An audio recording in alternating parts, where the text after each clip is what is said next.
Let's have a look at the playback tools. The viewer timeline length is automatically adjusted to the last clip in the timeline. If the timeline grows, the viewer timeline will match. We can set the playback rate of the timeline. The frame rate with the asterisk is telling us what the sequence frame rate is set to. We can change the display format from timecode to frames.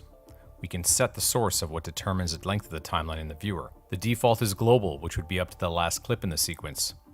In and out points, and visible. Visible is active by middle mouse dragging in the timeline to any section of the sequence. We can set how the viewer should act when it reaches the end of time, repeating, bouncing, stopping, or continuing beyond. We can go to the start and end of the project, or use the hotkeys home and end. We can go to the previous or next keyframe if it's applicable. If there's no keyframe, it will go to the next edit. Holding Alt and using the left or right arrows will do the same.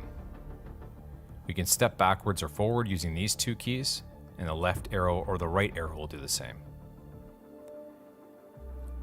And we can also play backwards and forward. We can control the playback using the J, K, and L keys.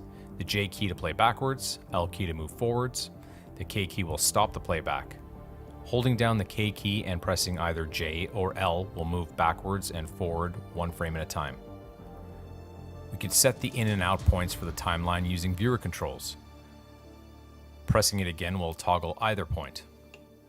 We can use hotkeys for in and out to do the same, and that's the I and the O key. Holding Alt while pressing either of those buttons will clear the points. We can manually drag the in and out points with a preview, or we can hold Control and move both at the same time.